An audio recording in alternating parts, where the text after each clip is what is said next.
નમસ્કાર દર્શક મિત્રો, ગુજરાતી પ્રાઇમ દર્શન ન્યૂઝ ચેનલમાં બધા દર્શક મિત્રોનું હાર્દિક સ્વાગત છે। હાલમાં વાત કરવામાં આવે અરવલ્લી પર્વતમાળાના સંકટ સામે અરવલ્લી બચાવ અભિયાન છેડાયું। કરોડો વર્ષોથી અરવલ્લી પર્વતમાળા ગુજરાતના પર્યાવરણની કરોડરજ્જુ સમાન છે, પરંતુ તાજેતરના નીતિગત ફેરફારો પછી તેના અસ્તિત્વ સામે ગંભીર પ્રશ્નો ઊભા થયા છે।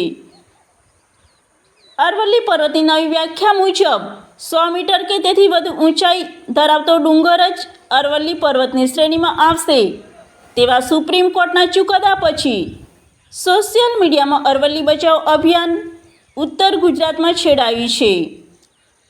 આ ચુકાદાના કારણે 90% પર્વતમાળા જમીન અને ખનિજ ખનન નુકસાન થવાની દહેશત પર્યાવરણ પ્રેમીઓએ વ્યક્ત કરી છે।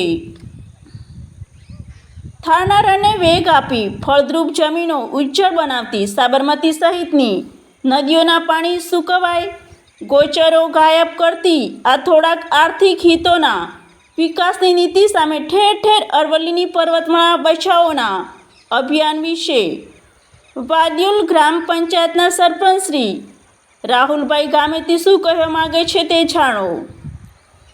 રિપોર્ટર જ્યોતિકા ખરાડી।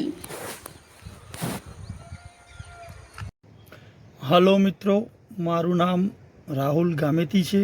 હું વાદ્યોલ ગ્રુપ ગ્રામ પંચાયતમાં સરપંચ છું। હું ગુજરાતના તમામ સરપંચશ્રીઓને એક વિનંતી કરવા માગું છું કે જે આગામી 24/12/2025ના રોજ પૈસા એક્ટ અંતર્ગત જે ગ્રામસભાનું આયોજન સરકારશ્રીના પરિપત્ર દ્વારા કરવામાં આવવાનું છે, એની અંદર દરેક સરપંચશ્રી, દરેક પંચાયતના સભ્યશ્રીને હું એક વિનંતી કરવા માગું છું કે જે અરવલ્લી હિલ્સ બચાવોનું જે અભિયાન સોશિયલ મીડિયા દ્વારા છેડવામાં આવેલું છે, એ અભિયાનને વેગવંતું બનાવવા માટે તમે તમારી પંચાયતની અંદર ઠરાવ પસાર કરો।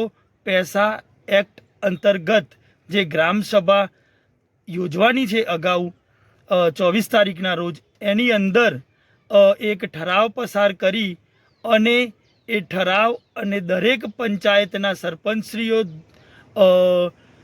કલેક્ટરશ્રી મારફત રાષ્ટ્રપતિશ્રીને આજે એક નિર્ણય લેવામાં આવ્યો છે, એ નિર્ણયનું ફેરવિચારણા કરવામાં આવે એવી વિનંતી કરતું આવેદનપત્ર આપો, જેથી કરીને આપણે આ અરવલ્લી હિલ્સને બચાવવામાં ક્યાંક ને ક્યાંક મદદરૂપ થઈ શકીએ અને સરકારને પણ આ જે નિર્ણય કરેલો છે એ નિર્ણય ઉપર વિચારવા માટે આપણે બધાએ એકજૂટ થઈને મજબૂર કરીએ, સંઘર્ષ કરીએ, પહાડ બચાવીએ, જળ જંગલ જમીન બચાવીએ।